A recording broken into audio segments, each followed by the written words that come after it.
Good enough. Go right ahead, Dr. All Gadsden. right, fantastic. Well, welcome everybody to the Writer's Wordshop. I'm Nathaniel Gadsden, and this is the Writer's Wordshop. And we come on every Friday night right here on The Voice, 17104 Harrisburg. I'm so glad to have this opportunity to speak to you, to bring you some outstanding poets and writers from around the country. And we have a nice cadre of people who, come on. And we also have a number of programs. We had a wonderful program last Sunday where we had some folks there at the State Museum, and it was a program honoring people who um, are unsung heroes. And the Life Esteem was one of the sponsors, and of course, the Writers' Workshop. And we honored 10 people at the State Museum, and they were absolutely outstanding. One of those persons that we honored is an author, and her name is Terry Martinez. We had her on a couple of weeks ago on our Thursday night program. And she did an outstanding job. And Terry, not only is she an author, but she's also a publisher, and that's one of the reasons why we honored her, because she is helping other people realize their dreams of getting that book out. And she's done a tremendous job at that, by the way. And she's published the Writers' Workshops anthology over the years, and so that's a great thing. We're hoping to have another one out, here in 2023. She's currently working on a book for me, and I'm really proud of this particular book because it features some articles that I've written, and it's going to be one compilation now, so it's going to be a real nice thing, and so I'm looking forward to that. But there you go. That's Terry Martinez table, T Dub Publishing, and it says your story matters, and I like that byline. And as you can see on her table, there are many publications there, some of them of hers and some of other persons that she has published. And so she's done a great job. And this was at the State Museum. And we had a cadre of people. I won't start trying to name all the names, but one of the people that we honored also was Nicole Wilkerson. And you know Nicole because she's been on our show, the one that comes on Monday mornings at 11 o'clock. And she's, hosted the show for me, and she's done a lot of great things. But Nicole has her own organization called Nicole is Making It Happen. And she is a consumer advocate, and she is doing a tremendous job of helping people, realize how to save money in these mega stores and in these hard times. And there's some hard times right now, and, prices are sky high. But she finds all of the deals and steals, and she does a great job at it. So we're really pleased to honor, Nicole Wilkerson. We I could keep on going. I'm not going to do that because I'm going to miss somebody. But I will talk more about that a little bit later when I have some stuff in front of me. Can I remember all those names? But yeah, a lot of the stuff is out there. And I thank Victoria Pitts. She captured a lot of images. In fact, if you look on my webpage, Facebook page, I'm sorry, look on my Facebook page, and it's Nathaniel Gadsden. And then you scroll down, you'll see a lot of the images from that particular program, thanks to Victoria Pitts. I call her the Eye. She does a great job. And I want to thank man Dred Scott stepped in, and he helped to MC the program as well as he was one of the performers. And oh, there you go. There's my man, Brian Majors. Brian Majors was one of the honorees, and he is an outstanding young man. He has what's called Major Prep. He has a whole clothing line, and he has also played for the Generals against the Harlem Globetrotters and done so many great things. But he's helping a lot of folks. That's Tiffany Hall. And Tiffany is just an outstanding young lady who's doing, and she's been featured on our programs. She's helping women who have dealt with domestic violence, and she's doing all kinds of dynamic speaking all over the place. She is really an unsung hero who helps a lot of people. So, and there's Dr. Diane Sand. Dr. Sand happens to be a Russian scholar in terms of language and culture. Her husband was Michael Sand. He's an attorney. Um, Both of them are from the Jewish faith, and they've been all over the world. Dr. Sand here that you see, she has taught at Franklin and Marshall College and so many other colleges for over 30 something years. And she has just quietly helped us, a lot of organizations in this area. So an unsung hero to be sure. And lost her late husband. This is my man. This is the preacher. That's Brother Russell Goodman. Brother Goodman is the pastor of New Branches Ministries, and he holds a program every week. I'm sorry, every month, the first of the month, and he brings the house down for powerful sermon, really thought provoking. Has a wonderful meal that doesn't charge you a dime for, doesn't even take up a collection, but he also is headed up the Mayor's Interfaith Council. He's on the World Affairs Council of Harrisburg with his wife of Central Pennsylvania, with his wife Joyce being the president of that, and my wife and I were on the board. Outstanding organization. But also he's an attorney. He's done so many great things, and he's a chaplain. He's gone into the hospitals for years now and helped many, many people. So outstanding brother there. That's Brother Russell Goodman. And this sister here, and I want to call her Deborah. And Deborah is a community activist.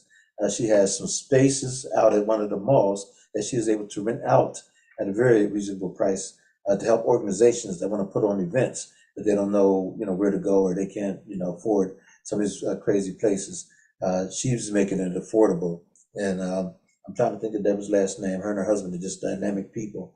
And anyhow, she is someone who Nicole Wilkerson knew a lot about, has worked with in many different ways. And Nicole turned me on to her wonderful ministry.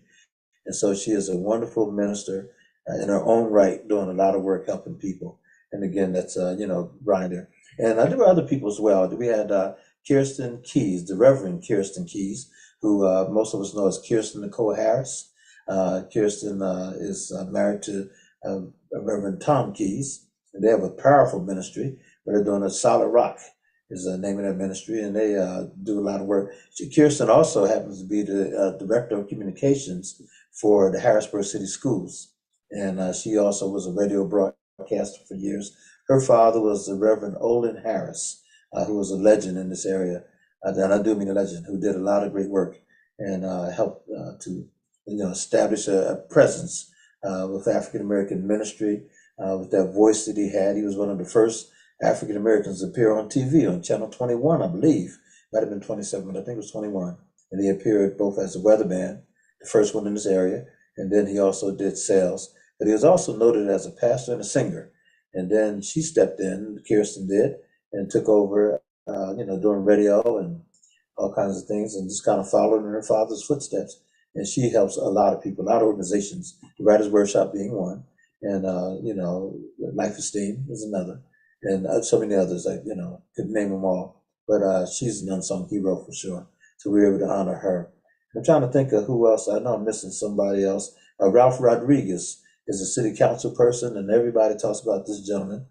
He is a dynamic community organizer, but he also is someone who builds up, organizations by helping them out, wherever he can. If he can raise finances for them or, do whatever, he does it. So when his name popped up, a lot of people, yeah, definitely, Ralph Rodriguez. So we're glad to have him on board as well. And I know I'm not quite at 10 there. I'm trying to picture as I go along. But anyhow, I have missed somebody, but I'll think of them, and I'll lift them up a little bit later on in the program. So that was, again, the Writers' Workshop. We do 6 programs a year at the State Museum. The next one is coming up, will be on February 19th. And we have a dynamic, wonderful flyer that's out right now, talking about that, because we're going to honor those people who are keeping the culture alive. And Brother Chris is just right on it. There you go. So this, again, Nathaniel Gadsden's Writers' Workshop and Life Esteem Incorporated presents Keeping the Culture Alive, a celebration honoring those who preserve our history. Talking about African American history. It's Sunday, February the 19th, from 1 p.m. to 4 p.m. And by the way, it's free. There will be vendors and entertainment. And of course, we're going to be honoring some dynamic people who are doing just great work. And if you want to be a vendor, you see on the flyer there, it says you can contact Nicole Wilkerson. And she is, her phone number is 717-307-8272, 307-8272. And she does a lot of stuff. So question, do you think I should come in the studio live? Let me see what that says. I missed that. Sorry about that. That was someone contacted me, Dr. Gadsden. I got you. Okay. I thought it was, okay, no problem. All right. And so anyhow, but yeah, those are the programs that are coming up, and we have, a lot of good things happening. I'm going to ask Brother Chris if you don't mind turning on our first video tonight. We always try to show at least 4 videos on a Friday night of poets, kind of doing their thing, because that's what this is all about. It's about the Writers' Workshop. And here we go with the first one. I don't know who needs to hear this, but Jesus was not crucified on a Gucci cross. He didn't have on a crown of Versace thorns or Nike shoes on his feet when the nails pierced through. There was nothing bougie about Calvary. That old ruggedy wooden cross wasn't even befitting to hold a carpenter's son, but there our God hung, held on by his love for us, by his love for all. It wasn't a red carpet affair for your favorite celebs. Matter of fact, the only paparazzi was an angry mob as a crowd of witnesses. Once upon a time, I thought the crucifixion was like the Grammys, an award show only for a few, a self-righteous few.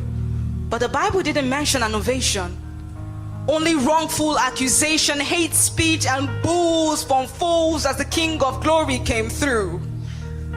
But boy, did Jesus make a runway out of Golgotha. Adjusted that burden of a cross, you would think it was agbada over his shoulders. I heard it is stated that when Jesus said it is finished, that was a fashion statement. Even in suffering, the sovereignty of his majesty cannot be hid. But make no mistakes, Jesus felt every nail, felt every whiplash, every rib crack. It was for you that he braced the pain. Humiliated and stripped, his robes were confiscated like the game of Monopoly, the true dice. Pierced, blood and water flowed from his side. Permit me to say that the drip is eternal. Till date we are healed by his stripes. I guess all I'm saying is, Jesus loved you, die. Literally.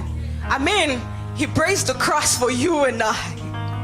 So do not let the devil have the last laugh, because Jesus made a joke of death, showed up at the gates of hell and was like, knock, knock, guess who's here? Shut down hell's party, set captivity captive. Who else raises the dead even in death? It's the audacity for me.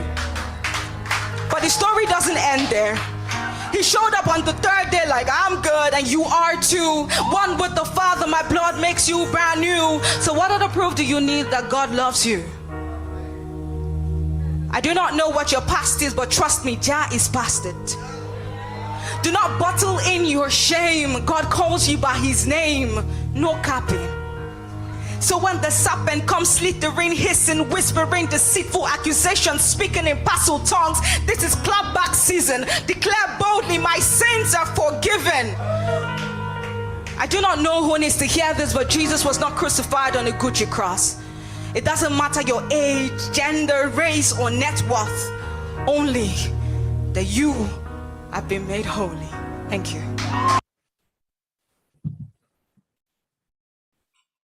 That's powerful. I like that. I don't know, Brother Chris, if you know where that sister is from. I know she's actually from the continent, that's for sure. But that was excellent. Yeah, thank you.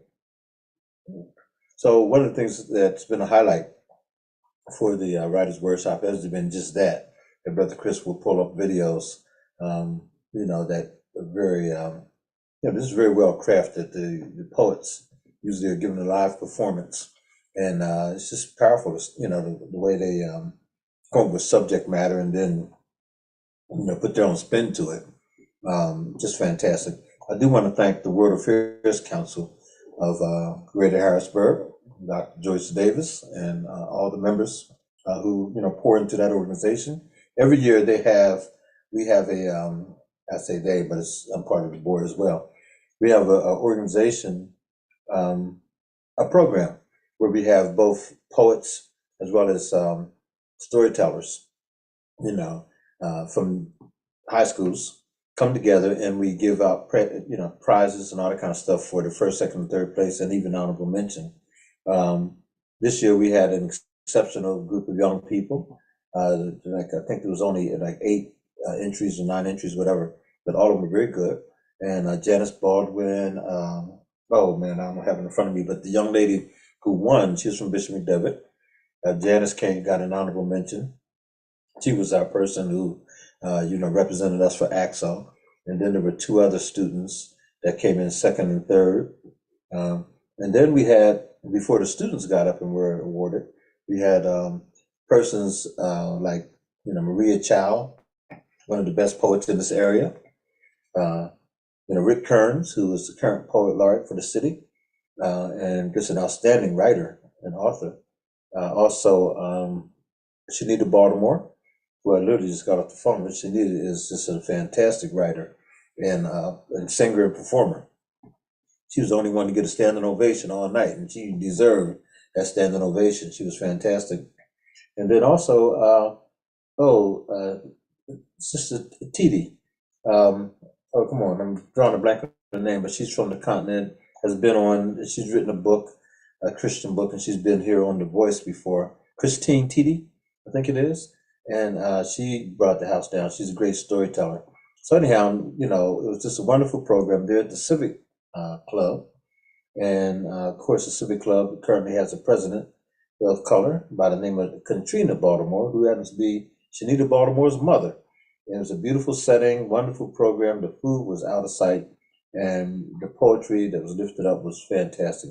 That was on um, I think that was Monday. That was Monday afternoon. Yeah, Monday, Martin Luther King Day holiday, and then we did it. So hats off to the World Affairs Council for having that annual poetry and storytelling festival. And every year it's just been a wonderful thing. So I'm glad that you got together with the Civic Club and made it happen. If you don't know about the Civic Club, too, by the way, it's located on Front Street, right across, if you will, from the YMCA, and it's a wonderful building inside. And it's a great organization. It's been around for, I think, well over 110 years or something like that. It's been around for a long time. And for the first time ever, we have an African American female who is an African American person, period, who is leading the charge and doing a fantastic job. She's the president there. So that's what's going on. So there's a lot of stuff going on, a lot of things happening, and I hope that maybe we'll get a couple people on tonight. We'll see. Usually we have great speakers that come on, like Neil Owens, who's a great author out of North Carolina, and people like Ro Brady. By the way, hats off to Ro Brady. Her husband was honored at the Martin Luther King dinner that was held down in Hershey at the Hershey Motor Lodge. Big turnout, great turnout.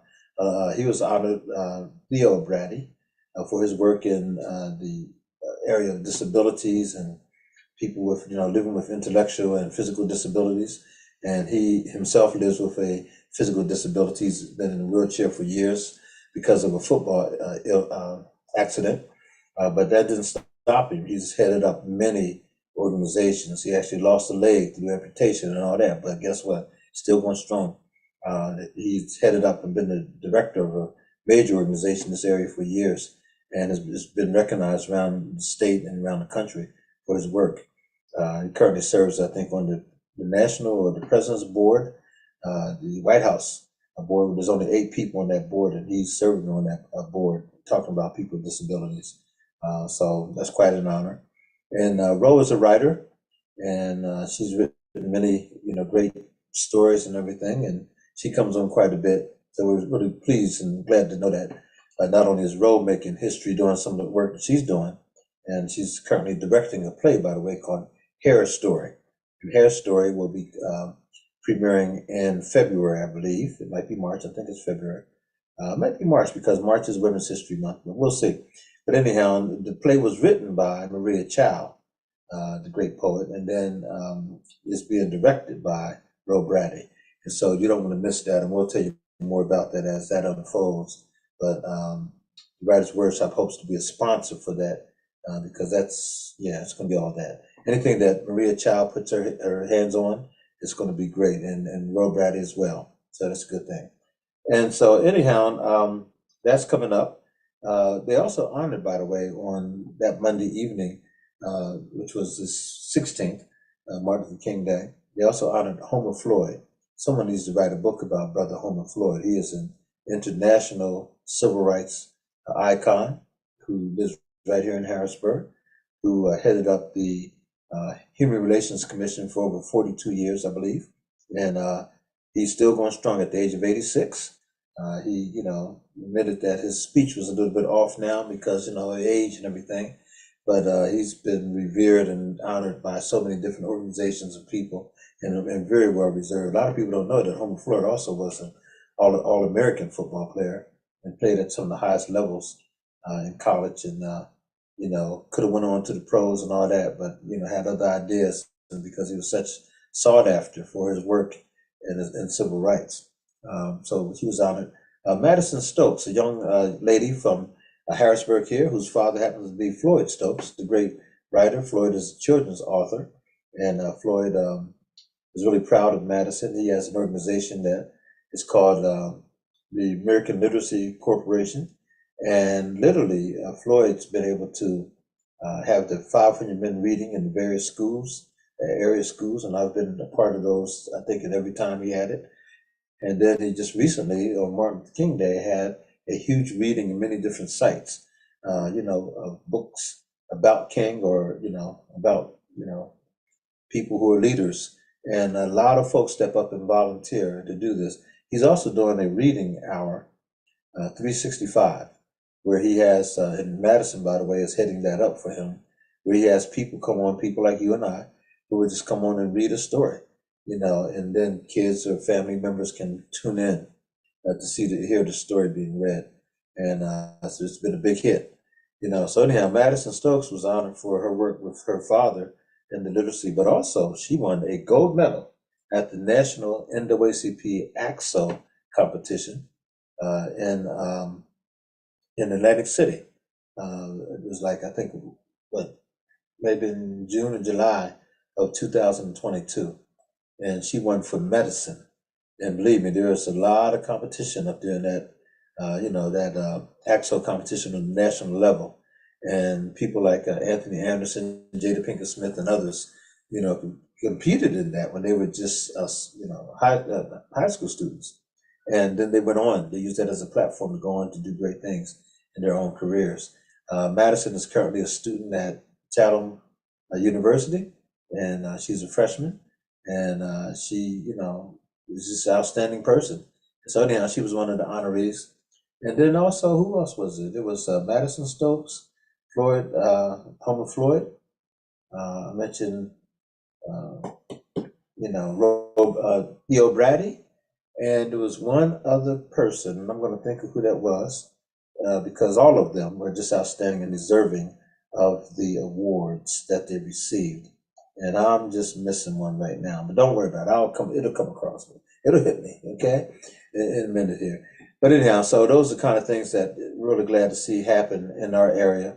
And there were so many great programs that took place back on Monday, January the 16th, in honor of Dr. Martin Luther King Day, that we all kind of laughed. I was pleased to be able to speak, by the way, down at the Catherine Hershey School in Hershey, Pennsylvania, right at, located in the same building as the Hershey Theater. And I was able to talk to the administrators and teachers and staff that were there, and there was a bunch of them. And I talked to Dr. King for about an hour, and some of the ways he impressed, my life, and then, impacted, I should say, my life. So that was quite a blessing. And then we had our, thing at the State Museum, and we had a program that we went to. We probably attended, my wife and I probably attended about six different programs over the course of the weekend, but it was all well worth it. It was a great time and very, very well worth it. So anyhow, that's what that was all about. Now tonight, I see we're going a little bit slow, and that's okay. We only have a few people on, and nobody on except myself at this point, and I'll stay on for just a bit. And if no one's going to come on, that's okay. We have some videos we can show. I can certainly, do some poetry. In fact, I have a piece that I need to put my hands on it, that I created for the 16th. And I will read that piece tonight. And, I'm pretty proud of that particular piece, and I will continue to write more stuff, because it's high time that I get back to something that I truly love. And I love writing the articles, by the way, for Black Wall Street. If you have not seen the Black Wall Street newspaper, you can find it in various places. I see it down at the Front Street Diner, and I've seen it at the, Cleaners, Rose Family Cleaners, I think it's called, up on 2nd Street here in Harrisburg. But it's all over the places, different places. So pick up a copy when you do. It only comes out once a month. And the January, February issue, for the first time, they combined the two to make a Black History issue, January, February. And so it'll be out probably in the middle of February. I think like February the 13th or 14th, something like that. But yeah, check it out because it's chock full of good information, good articles, and people like Ro Brady and myself, and I think it's Lamar Johnson. I think that name is part of it. But anyhow, a number of different people write for the newspaper, and hats off to the Dallas family, Bishop Dallas, and of course Jenny Jenkins Dallas, and their daughter. Bishop's daughter there, and she's doing a great work. So yeah, it's nice to have people in your area, who get it, who are writers, who are poets, who are all kinds of, and making it happen every single day. By the way, if you don't know, I do 3 programs a week here on The Voice. One comes on Mondays at 11 a.m., and it's called Servant Leadership 101. And we try to bring you, you know, speakers and information that are biblically sound. People, we explore what does it mean to be a servant leader, and to trust God and to know God, to do those things. The other thing we do is we do the oh, it's called self care, and it comes on Thursday nights at 8 p.m. And it's a program dedicated to just improving yourself in many different ways. And so we have speakers that will come on. Sometimes I just use some video to talk about a particular topic, like I did this past Thursday. We talked about homelessness yesterday.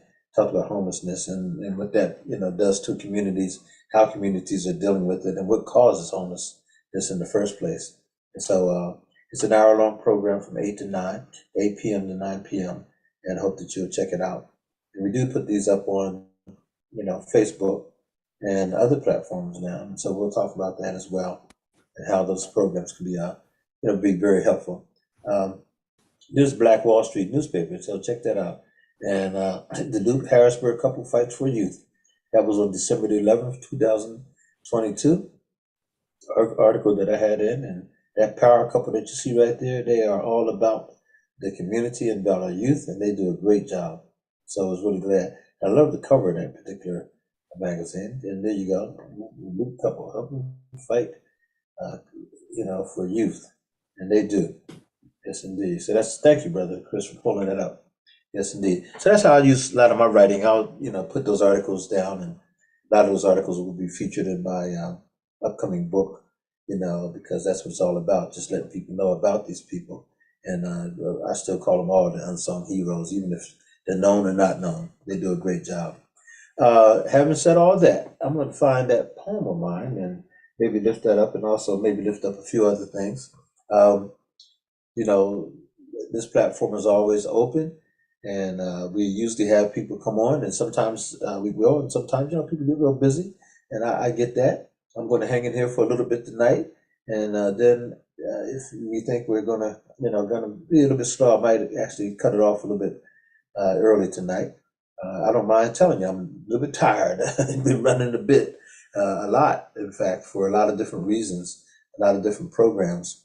I had a wonderful opening of the Martin Luther King Leadership Institute, a Leadership Development Institute today. So myself and also a new rabbi to the area, we were able to do one of the openings. I was one of the opening speakers, and I talked about Dr. Martin Luther King's 6 steps and 6 principles. And actually, I should say that differently, because he developed the principles first. He actually chronicled those principles in his book called A Stride Towards Freedom. And that came out in 1958. We talked about his principles, and then he developed 6 steps to go along with the principles. And he did that by studying Gandhi, going to visit Gandhi, the great non-violent demonstrator, the great Indian leader.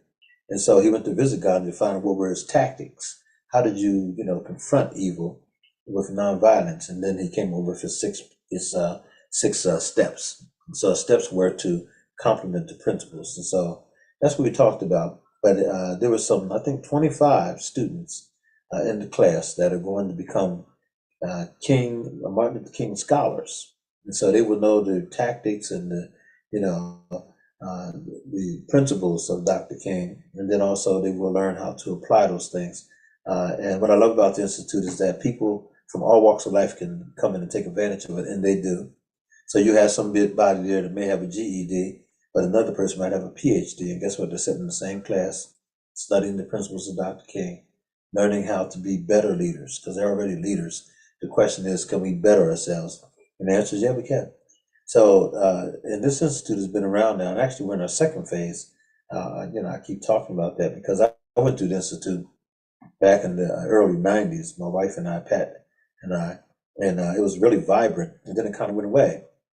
And then along comes Reginald Guy and Dr. Spigner, and they literally revived it and came up with a new direction for the institute, so to speak, a new direction.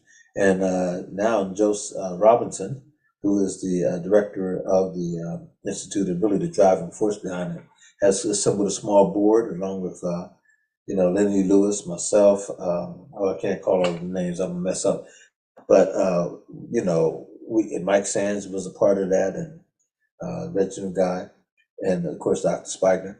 And those three men have gone home to be with the Lord, but the institute itself lives on and is doing a great work. I mean, it really truly is. And we have a guy by the name of Keith Ellison, who's an MBA out of Wharton School of the University of Penn, which is no easy feat.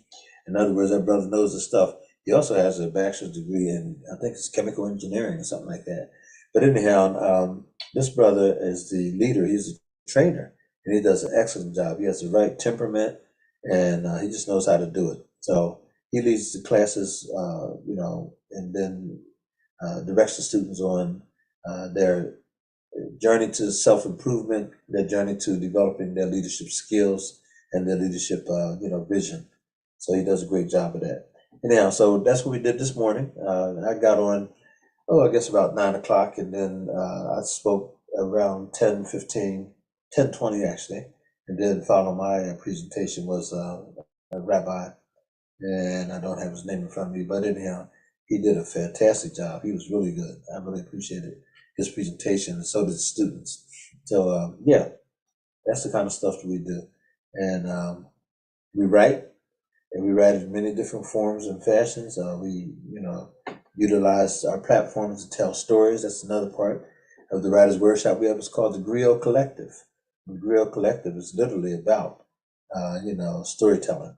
And so I'm very proud to say that I'm working hard to become a better African-centered storyteller, because I can tell the stories from many different ways.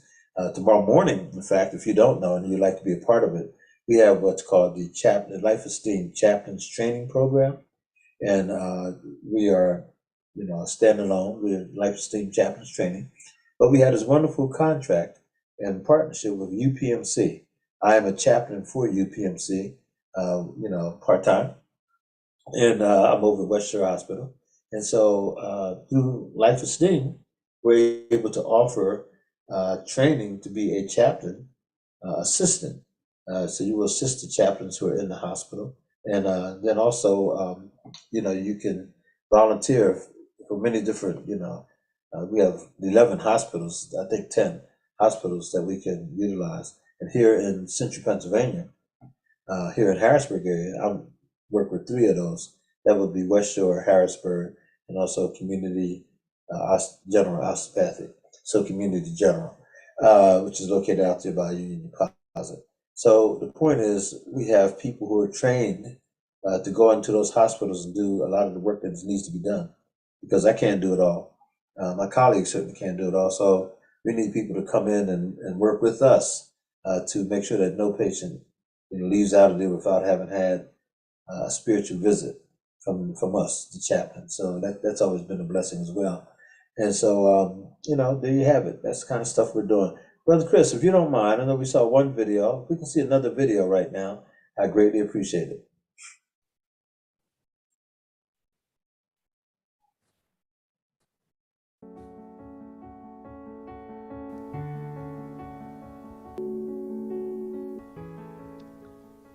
Someone asked me, what does history sound like? I said, history sounds like 9 months, like birth of a new life, like a soft whisper over a cradle, like a sweet melody over a tight beat. It don't mean a thing if it ain't got that swing. History sounds like Ella. like jazz.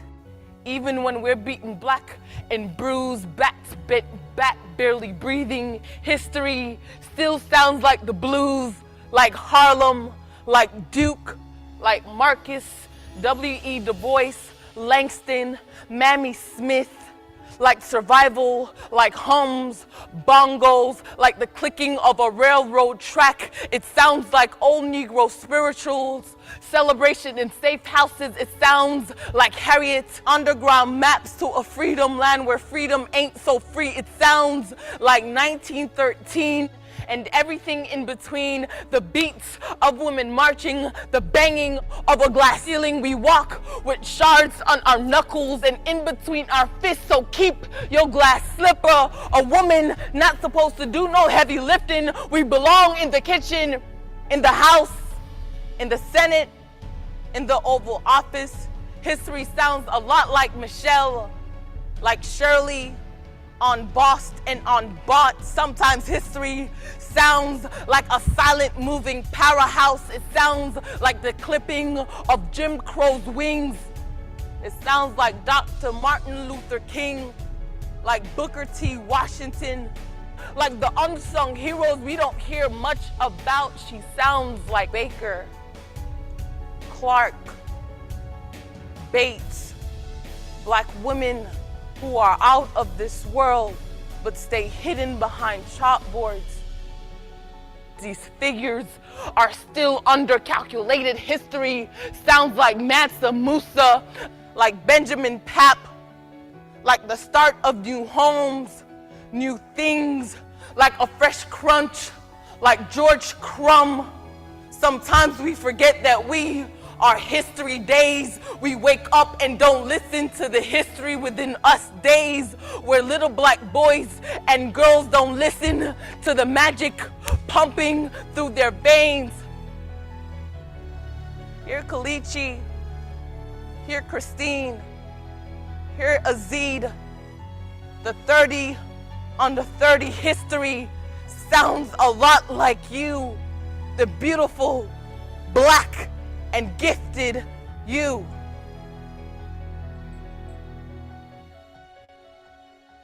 Wow. Florida Atlantic University. Okay.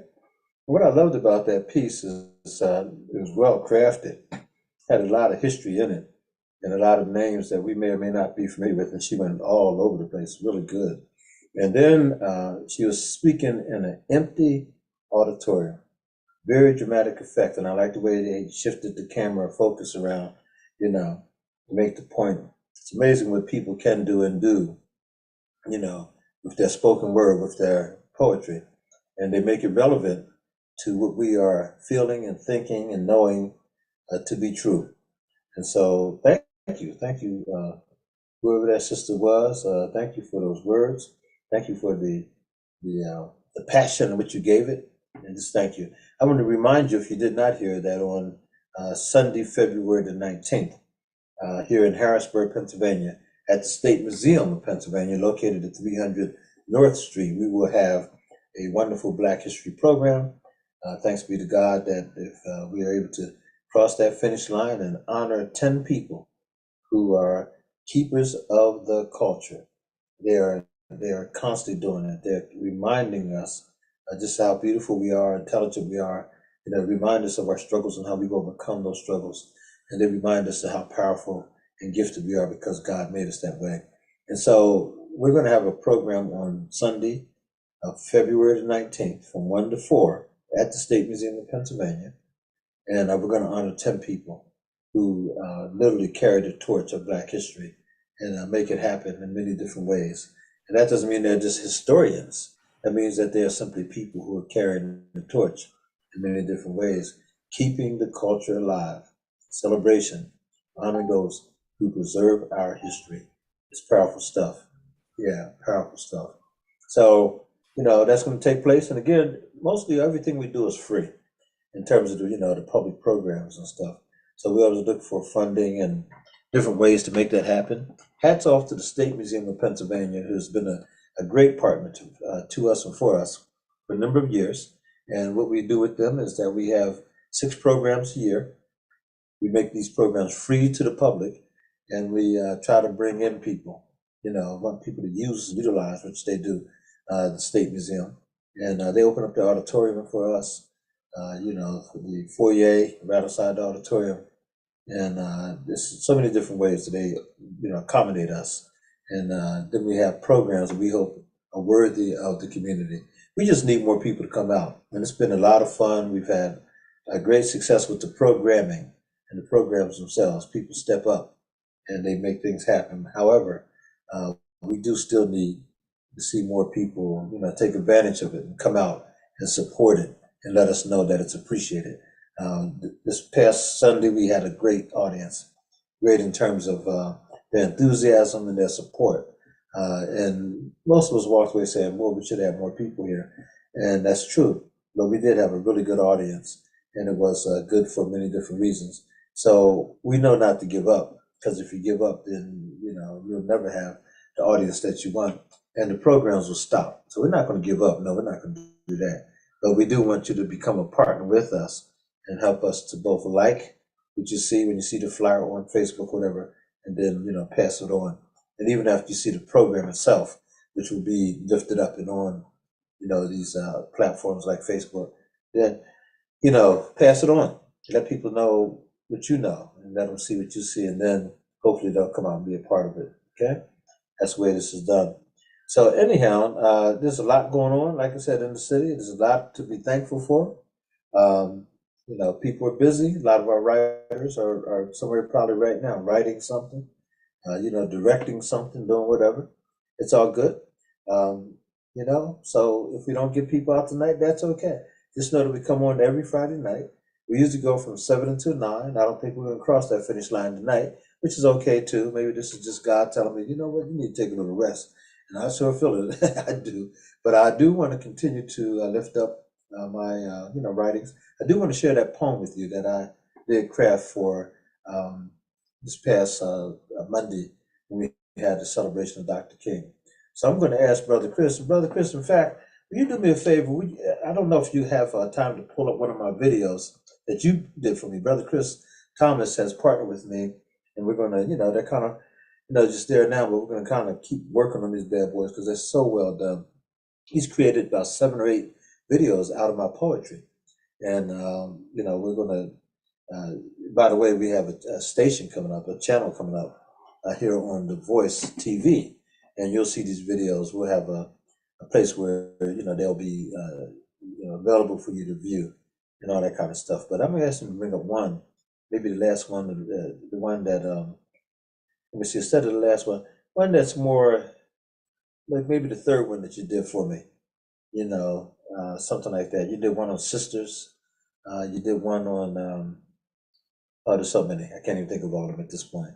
But the one on sisters might be a good one to do, if you can find that. And then we'll look at some of the other videos that he pulled up for tonight, because he usually pulls up 4. And we'll let the videos kind of speak for the poetry tonight. But while we're doing that, I will try to find that one poem. And then we may kind of cut it short just a little bit tonight. And, invite people to come out and join us next Friday and all that kind of good stuff. So, Brother Chris, let me know when you're ready if you have something. There we go. Okay. Dare you be so strong.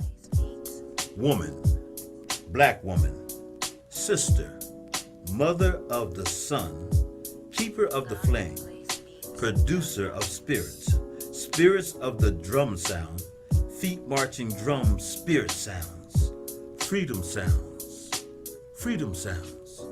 How dare you be so strong? You said on his bus, unlawful and defiant, woman, black woman, strong, unwilling to compromise your God force, strong. You said on his bus, defiant of his laws, you were dead to his ways, but you, beautiful and self-assured, were born again, strong. Black woman, how dare you be so strong? And when you set, a nation called America began to take shape. And when you sat, black men began to shake the ground and mold their hearts into a sphere of common compassion. And when you sat, There was a call to culture and true interdependence.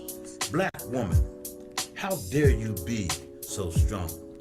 You have led us through the dust and mud of the Underground Railroad, and we have followed you, tired and worn. Weary of tears and prayers unanswered, time and time again, we followed you, and God answered us. You were there to push past the profanity, death calls, fist, spit, and human waste that tried to separate us from first-class schools. You were there at segregated lunch counters whose main course of the day was burnt democracy. You were there to plead for the release of your child and your neighbor's child with tears, protest, and resolve. No matter the dreaded hour, Black woman, you were there. How dare you be so strong? You were there holding up the sky when Black men had taken the best part of you, your heart. They entered into it, captured it, crushed it into pieces, glued it back together with the scar tissue from their backs, then sought to tell you that it was all your fault because you were too hard, too sassy, too cold, too wrong. Weakly, they cursed at you and screamed, Black woman, how dare you be so strong? And through it all, you stood tall like an African boa tree, unusually strong, magnificent, permanent, authentic. You stretched forth your hands and opened your arms and embraced him when no one else would, even when he found it hard to love himself. You whispered wisdom words and told him ancient tales of his strength that had been beaten out of his memory. You loved him to life when no one else could. You have led a nation of men back to the earth of their birth. You are the light on a dark trail. You are the chime of the freedom bell. You are the key to the poverty jail. You are strong. Yes, you are strong. How dare you be so strong? God is delighted in you. He saw man alone and then brought forth you. He summoned the angels and proclaimed, behold, look, he said, look what I have done. And you rose up and walked, sashayed and swayed, and the angels knew that God's work was through for the day. We asked, how dare you be so strong? But we should have known all along that God just made you that way. Strong Black woman, strong Black woman. Keep being strong for us. Keep being strong for them. Keep being strong for you. Be our anthem. For you are the faith that the dark past has taught us. You are the hope that the present has brought us. You lead with love, and we love you just the way you are. Look what God has done. Strong. Appreciate that, my brother. Appreciate it. How you doing, Wendy? I'm doing great. How are you? I'm so glad you joined me. I was all alone with just me and brother Chris, just kind of cruising, you know. Well, you couldn't have had better company. Absolutely. But we still like, where are the rest of the poets at up in here? Boycott. You know, Fridays sometimes get to be a little hard, but I miss you guys.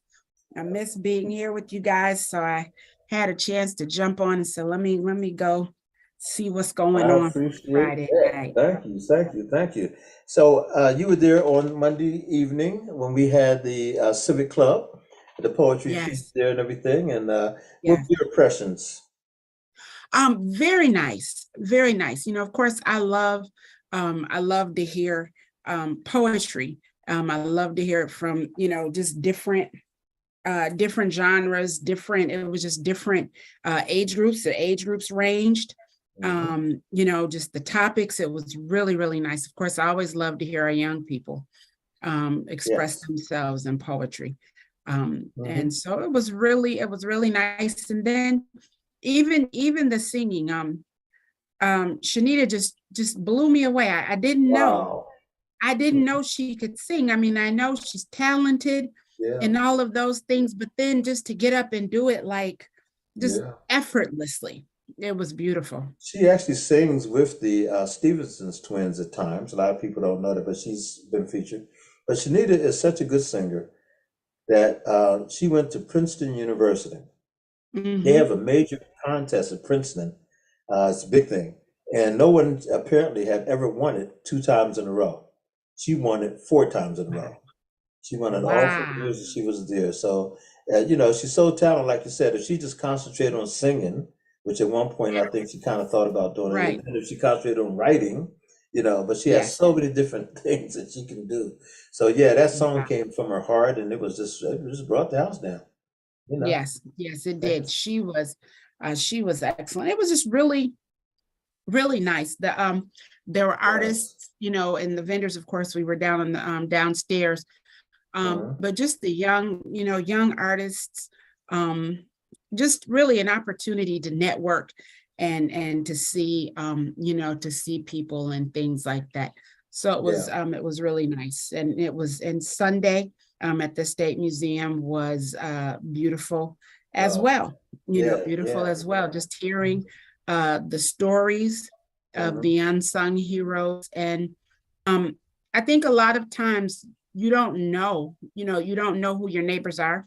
Right. You don't know who, some of the people in the community, which is why something like an unsung heroes um, Mhm. program is necessary. We hear the big names so often, but just to hear the different stories Yeah. and to get to and then even the people that we know, but to hear Yeah. their personal stories. Nicole Wilkerson sharing her story, and Mhm. just so many people like you. You feel like I know you because I see you, I talk to you, but then when they share that little piece of themselves, Yeah. that's really what we do with our poetry. We get a chance to share a little piece of ourselves, and That's I right. just think that's so important. But So you did a kudos great to you job. guys. That's all right. Yeah, you did a great job at a storytelling festival that we had back in October. Thank When you. you got up, there's a lot that you said that I was like, oh, okay, I didn't know that. It was powerful stuff. I thank Very you. well done. Yeah, Thank yeah, you. Thank very you. well I done. think it's important to be So, able to do that. mhm, mhm, mhm. I was also telling that Chris has already, flashed up our flyer a few times. I don't know if you saw it, but on Sunday, February the 19th, we're doing another program. We're going to honor 10 people once again. And these will be people who are keepers of the culture, who are Okay. constantly in there, lifting up, there you go, lifting up our history. And so we're going to honor those who preserve our history. And that Okay. can be in many different ways, whether through their writings, whether through their workshops, whatever that they do. And so we're going to have a nice cross section of people. We hope that we'll talk about those who preserve our history. And Okay. yeah, you know, and I think you kind of fall in that category based on those writings that I kind of heard a little bit. Yeah, hint, hint. That's not a who me. Yeah, I'm telling you. By the way, I bought some things from you. Those were some nice oils that you have. They're nice and rich. I like that. Tell us a Yeah. bit about your business. What do you do? So the name of my business is Yams.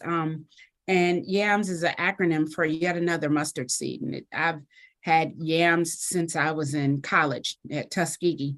Mhm. Every time I did something, whether it was selling candy out of my closet, I would always call it a mustard seed.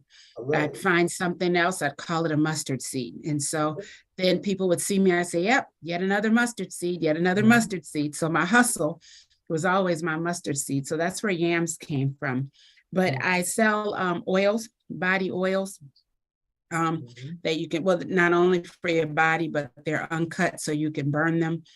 You can wear them, you can use them in other things in your shea butter, but also black soaps and different African products, different African inspired products, natural products and things like that, but also resin crafts and things like that. But I started doing it when I came back from Nigeria.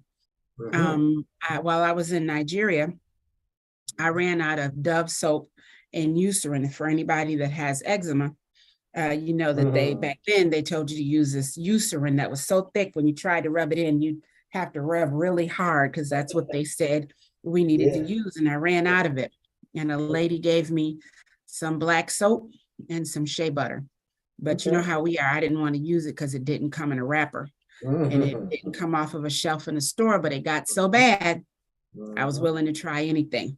All right. All And right. so that was kind of how I started it. And over time, just kind of diversified, my inventory and found what really worked. And so that's what I do in my other life. Yeah, there you go. And you have many lives. Well, I wear well, many, many hats. many, many hats. Well, Yeah. before I go on with that, tell people how long you lived in Nigeria. I lived in Nigeria. I lived in Lagos for a little over 3 years. Nice. I started out, just visiting. Mhm. I called myself just visiting. But the person that I was going to work for, I was supposed to work in New York, coincidentally out of the World Trade Center, and then travel to Wow. Nigeria a couple of times a year. When I Yeah. got to Nigeria, I loved it. So people who say you have a motherland experience, I believe it. It's Oh true. yeah. Oh yeah. It's true. There is a such thing as the first time you touch foot on the motherland, there is an experience that is indescribable, or maybe it's describable, but you have to really experience it to understand it and believe it. But when I got Absolutely. there, I loved it. I fell in love with it.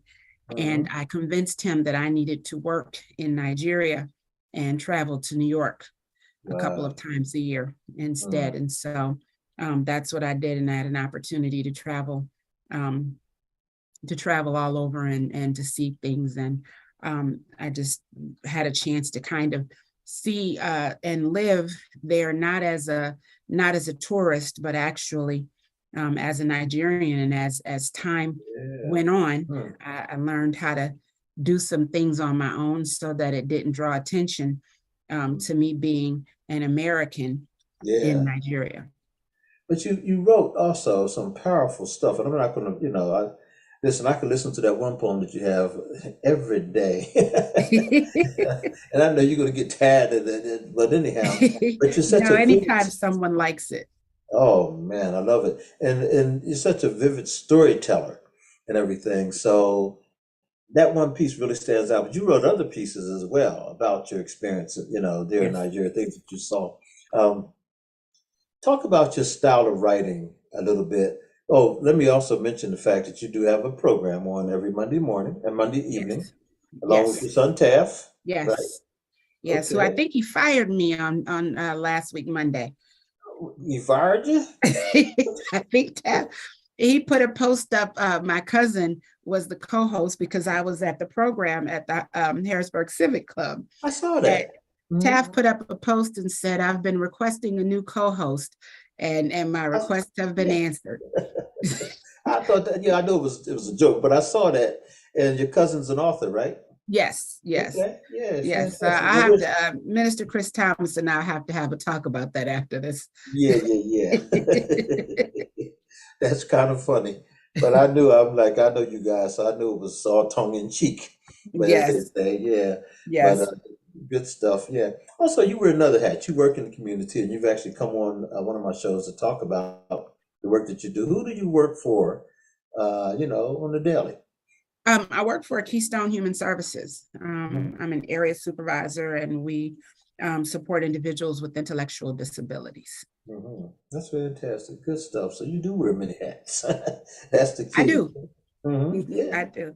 I Mhm. think it all. I think it all comes back though to the same thing.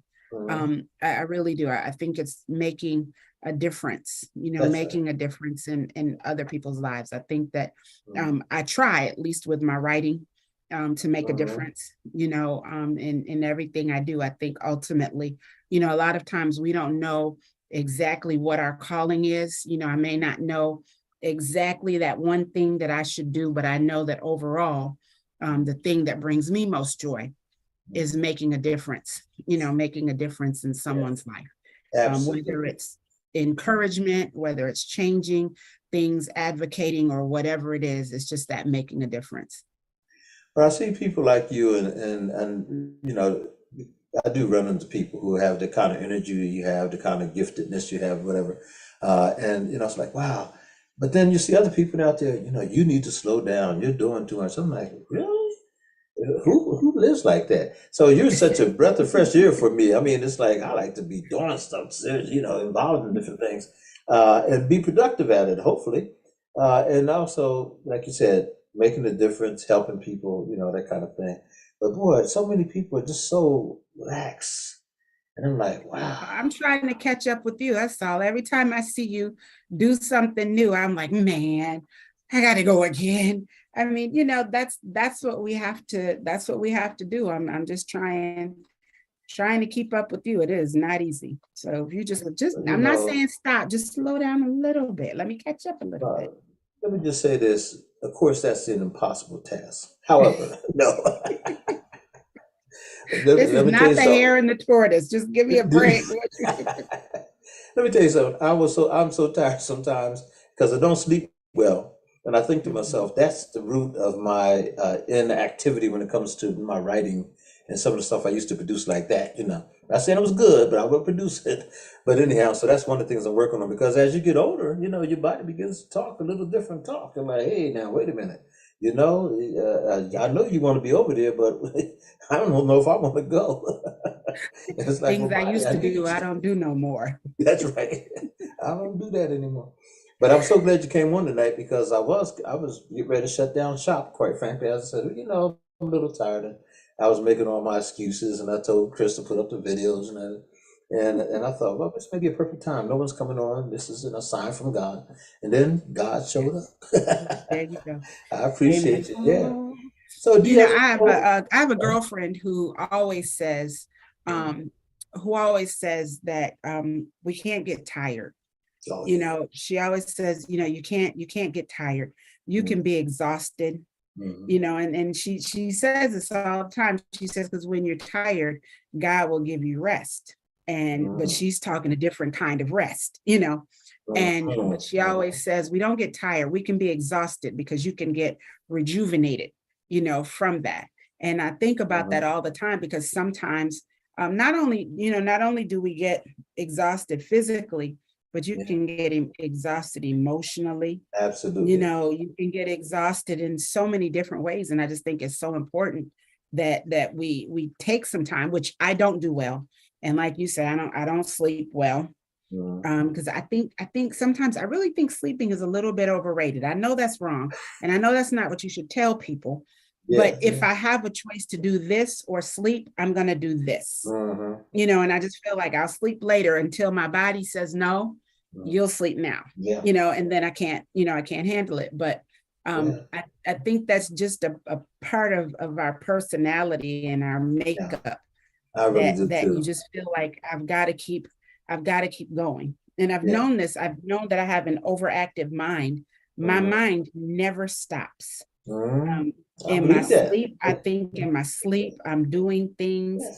I'm, my mind never stops. And so I don't know, what do you do with that other than to put it to work and put it to activity? I'm with you 100%. I even heard Ro, when she was on one night, say the same thing, that she doesn't sleep well. And, and I've sometimes been nodding off. Chris will tell you, in here, but there are some things though that I have to admit that I need to just kind of let go of. And watching all these ball games and everything. Okay, I can't watch everything on the West Coast. Lakers don't start to 10:30 at night. I'm like, come on, man. I love the Lakers. I can't be sad. And then I'm hyped, and so I can't go to sleep even if I'm laying down. It's the craziest thing. But it does affect my creativity at times, I feel, and my productivity. And so I am beginning to question that and saying I want to be more productive and creative in my old age here. And so I need to do some things to take more, better care of myself. And so that's something I'm going to work on. That's just, one of those things. Because I don't know how many times I talked about having this anthology come out and all that kind of stuff. That takes energy, and it needs to be done, and this is going to come a time when I wish I had done it. Won't be able to do it. So it's like, let's get that stuff done. But anyhow, it's been a blessing to, have this journey with you and with all the others who come on. Do you have anything that you want to read tonight for us? Sure, I'll share something. Thank you. Okay. I'll come up with something. I love your readings. So anything you come up with, yes, indeed. Well, let's see, what's our I enjoyed sharing on Sunday. I enjoyed sharing on Sunday and just having an opportunity to share. And I think what I shared was a cleanup on aisle 2022, and talking about the killings, the killing in at the grocery store in Buffalo, and it's so sad. It's so sad to, that situation, but it's so sad to see the things that are going on. I think, to see the things that are going on in all of our communities, in all of our communities. Yes. And even the little boy who shot his teacher at 6 years old. Come on. It's so sad to see the things that are going on. And I pray, I pray that we can find a way, because our young people, are affected by this. We are. And I know if it affects me the way it affects me, then I can only imagine what it does, what it does to our young people who, they're having to deal with adult situations, but they still have that child mentality, that child understanding. That's right. So how can they understand something we don't? Yes. We don't. Yeah. So having said that, I moved on to something a little lighter. Hey, listen, I don't mind hard, heavy. I'm good with that. So anything you want to do. I moved on to something lighter. I said, well, let me lighten it. I don't think I've shared this one in a long time, and you and I were talking about Nigeria. So I'll go back there to a happy place. And this one is called I Love Her. Okay, yeah. I love her. I love her. Not that perverted love or the kind of love that has never been defined by Webster or Roget. This love is the kind of love created in spiritual realms, undefinable, everlasting. This is that resonates within every fiber of your being kind of love. It's a love I already knew and I still want to know. Call it kismet, call it organic or a kindred kind of love. I love her. Our first encounter was storybook ready. It was that out of body love at first sight type of love. She was colorful, the kind of colors Crayola can't duplicate or name. Her mood and aura says festive, but I know that she holds numerous stories of hurt and pain, of losses and of abuse. She bears the weight of generations on her shoulders. She is the daughter of the mother of civilization. One could easily call her the original Big Mama or the auntie of the world. She is the mother of stolen nations. The Niger and the Delta rivers are the result of her tears for her lost and miscarried babies. She clashes with the Atlantic for her children, whom she knows, though they may never know her.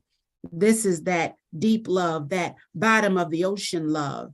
She holds and embraces me. Her arms are like branches of the Iroku tree. She knows my people and my people's people. She speaks different languages, and somehow in her presence, I understand them all. I am consumed by her fragrances and enthralled by her movement. I love her. This love is in the nucleus of my being. It is predestined love. She says it's okay to be me. She makes me proud of my physical attributes and celebrates the way my nose is rounded on three sides without angles, and the way my bottom lip seems to smile more than my top lip because one is fuller than the other. She appreciates the melanin in my skin and the way my locks are like the roots of my family tree, strong, natural, without the need of explanation or justification, untamable, but certainly all mine. Our love is locked and she is the key. This is that love a mother has at first sight of her baby. In this love, I am the new birth. She is a secret keeper. She bears the weight. She bears the secrets of millions of souls spread across her diaspora. Her ankles are shackled for those impoverished, lost, or stolen spirits. This is that heavy, I've got your back kind of love. Her smile is sunshine. She is radiant and opulent. She is a proud creature, not the puffed up pride, but well-deserved dignity and nobility. She is drenched in aristocracy, kings and queens then and now hail from her grace. I love her. This is royal love. I love her perfected dysfunction and her dysfunctional perfection. With her, I am home. The chaotic peace in my mind makes sense. With her, creativity is limitless and without boundaries. She is sound, touch, taste, and smell. She awakens my senses. Our love is a conscious and stimulating type of love. I love her. This isn't fad, pop culture, or a convenient infatuation or admiration. This is a forever kind of love. She is Africa. She is Nigeria. This is that perfect love. She is a ballad to the poet. Her story is written by time and nature and narrated by the stars and the moon. She speaks in iambic meter. Her heartbeat is the rhythm of the dancer and the songbirds, jazz and blues. I love her, and I'm certain she loves me too. Go ahead. Very nice.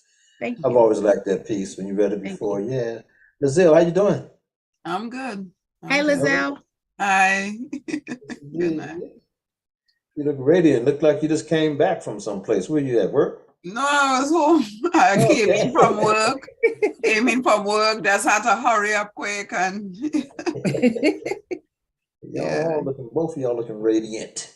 Very nice, very nice. Yeah, Wendy, that's a powerful piece. And it's nice. I love powerful? it. Yeah. Yes. Mm-hmm. Yes. Very, very nice. Yeah. So I hope you're going to read something tonight as well. Yeah, I should have Okay. something there. Okay, good enough. Let us know when you're ready. Yeah. We were talking about some of the programs coming up. One of the things that I want to work on is keeping this platform, of course, but also being able to go remote. And so, not remote, on location. And so, we're going to figure that out as well. I'll be talking to Brother Chris and, figuring out some of the things we're going to do.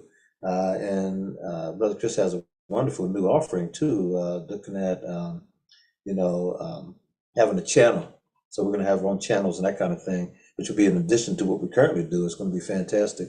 So looking forward to that as well. So more people will be able to experience these programs and know right where to go to get them and all that, anytime, day or night, or whenever they are, available. So yeah, it's going to be good stuff. We would definitely want to get back to, we have a program coming up, Lizelle, in February that's going to deal with honoring those people who keep our culture. We'll talk about that more. But also in March, I think we're talking about women's history again. And also, I think we actually did the youth in March as well. We did a youth poetry slam. So we got to think about when we're going to do that again. Let me ask you this quick, Wendy, because that's the other thing. We used to do Elizabethtown College every other month, and we Yes. call it a retreat. And it's Yes. easy to do that by having it on Zoom as well, because we simply have a computer set up and all that. What do you think about? Do we want to continue that going down to Elizabethtown College? Should I get in touch with Jesse Waters and Absolutely. Absolutely. I think that did a lot of things for us. I think that was one of the things that kind of awakened, is that the right word to use? Awakened that writing in us. And so there were some pieces, and maybe if we have a chance to share, I'll share one of my pieces from then that we did. Okay. But I think just an opportunity to come together. The Bowers Writers House is a really good opportunity, and just a good place, a good spirit, you got a good spirit there. And we ate, of course we ate too, but just to come together, and some of the people that came through, I don't remember her name. I think it was Lynn, and then we had Keontae, Nathan came, of course, Ro, we had Taft in London one time, just the different people to come in and encourage, and to just have a writer's prompt, and then we all just kind of separated, for about 30, 45 minutes to come back and write. I think that was a wonderful, wonderful opportunity. Well, you just confirmed what I was thinking too, and I said we can't let that go. That's something we need to keep nurturing. But I do want to also have it online so that people like Lizelle can join, and others, because it's just that energy, it's just a great thing. So okay. So I'll be contacting Jesse Waters, he's the director, and let him know that we are very much interested. I'm thinking let's start again in February. I think Black so. History Month too. Yeah, let's make it happen. I think And then so. we'll try to do every other month, that piece there. So anyhow, that's what's going down with that, and I'll put that on the agenda. Lizelle, I don't know if you want to give us a piece now and kind of talk, and I appreciate you, the talk we had last week too. I really appreciate you, letting us come in and I hope that was helpful in some way. Yes, it was. Okay, Yes. wonderful, wonderful. Okay. So, okay. I still yet this weekend I'll be working. I was supposed to start the podcasting this week, but this weekend I'll see if I could put it together. Wonderful. That'd be great. Great, great, Yes, great. Let us know how, and we can help to support it as well in any way, because it's a universal problem. It's not Yeah. something that's just remained in New York, it's everywhere. So yeah, let's make the podcast go everywhere. Let's put it out there, Yeah. Yeah. Just have to well, this wasn't news, just sharing something back home in Trinidad. This girl was running from a stalker, but she met this guy and the guy offered for her to stay because like he was living with his mom and he offered her a place to stay there for the time being, but I don't know if she told him what was going on. I don't think she must have told him, and the stalker find her there and he killed all of them. Oh my goodness. He Yeah. killed her, he killed the guy, and he killed the guy's mother, and then he burned the house down. So Mhm. so that happened 3 years ago, and they now getting the DNA evidence to prosecute now.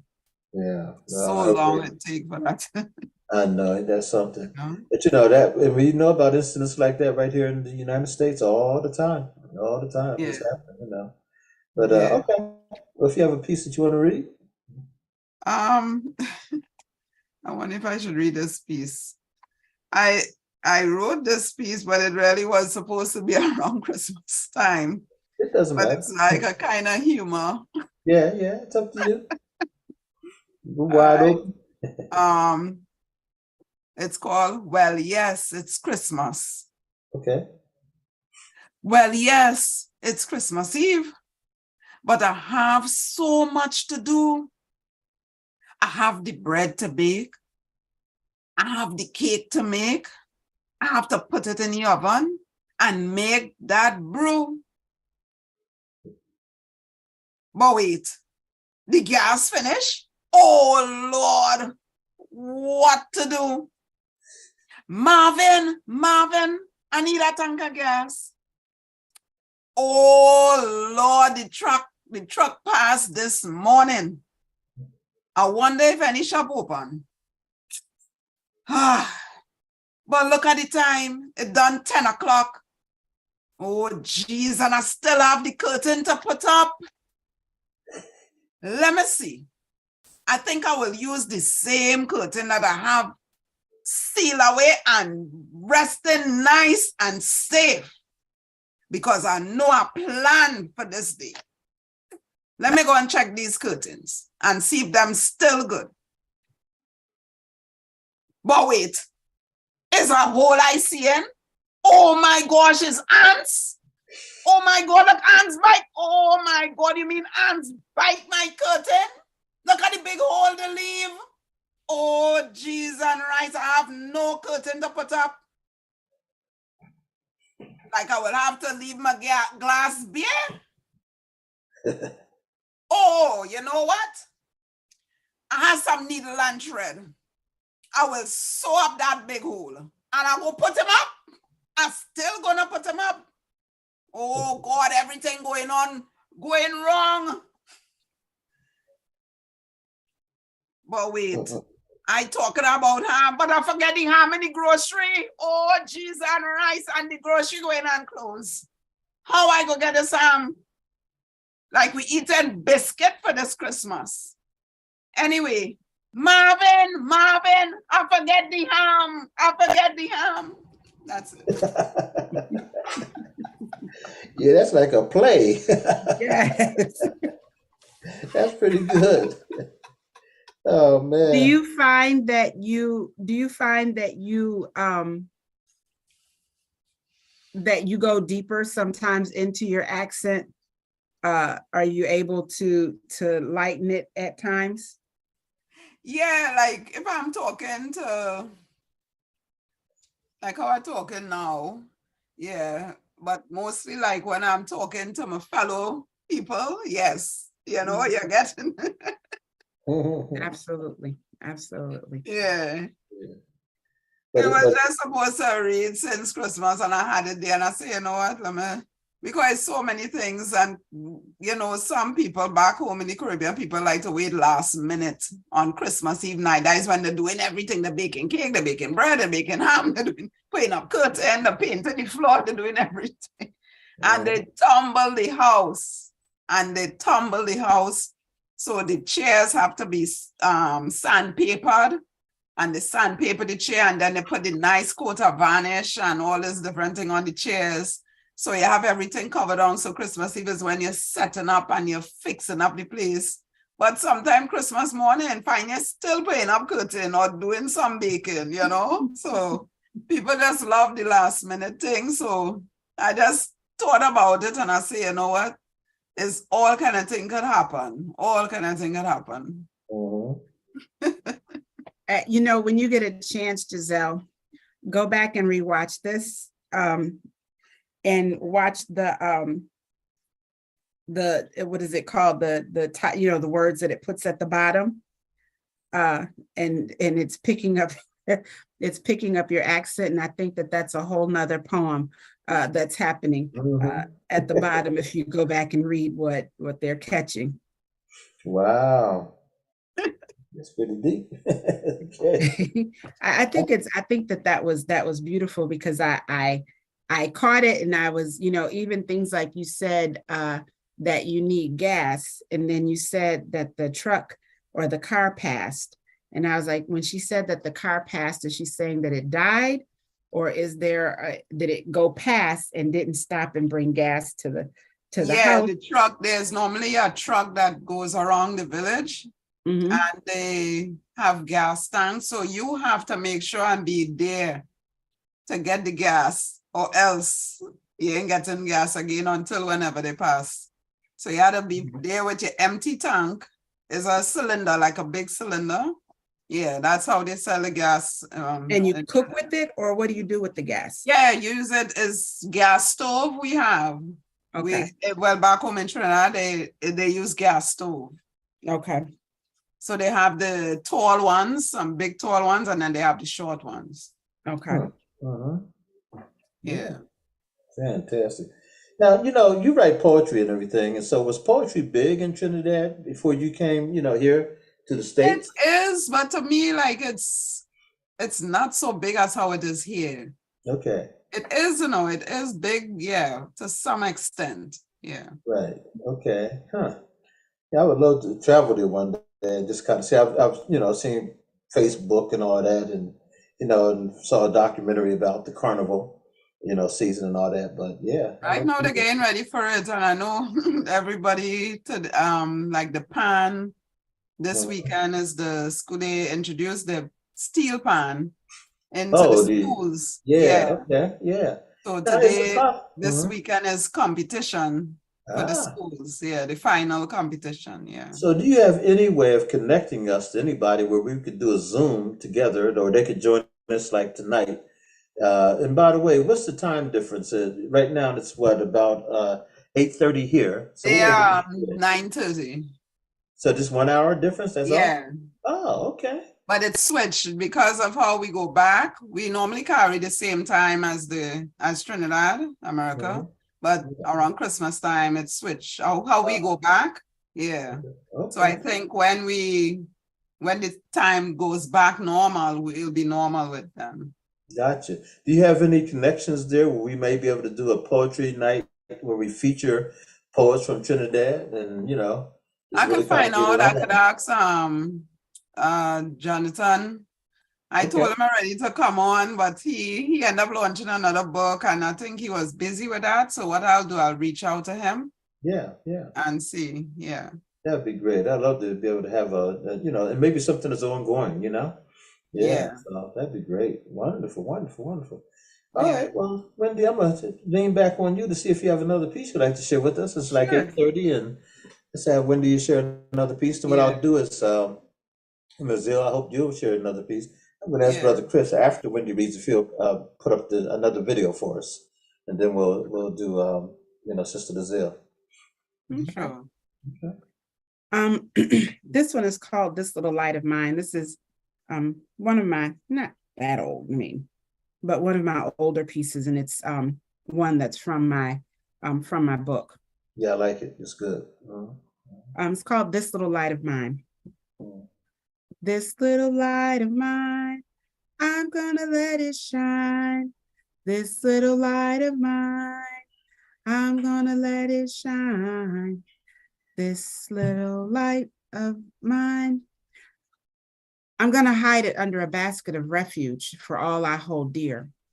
This light is my dreams, my creativity, my pain, my losses, my love returned and unreciprocated.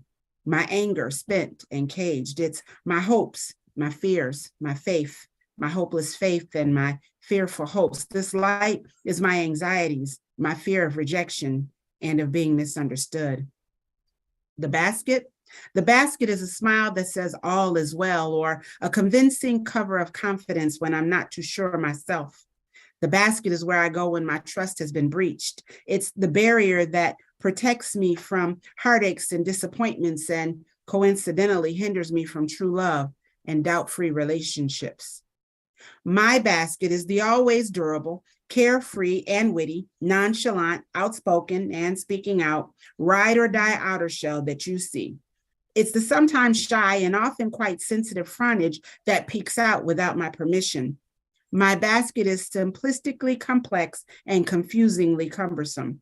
The more I hide beneath my basket, the more my light transforms and adjusts. The heavier my basket gets and the harder it is to maintain. One time I loved so hard this little light of mine. It was a childhood love affair that now spans well into adulthood. With every I love you, my light got brighter. And then after years of I love you, there was never a goodbye. And now it's I still love you. And something happens to you when your SOUL mate is really only an SOLE mate. And somehow only your basket can protect that feeling. On my 19th birthday, a day to celebrate my shine when I should have been sneaking and tiptoeing through my college sweetheart's dorm, I lost the first man I ever loved and the first man that gave me proof that he would die before his love for me would. I sat at his funeral and begged him not to leave me. He could leave the others, I swore, but if he left me, there would be no need for this useless basket because without him, my light would not need to shine. His legacy became my foundation and I became a basket case. A young girl that loses her father or loses this little light of mine before she experiences true love is a formula for failed love.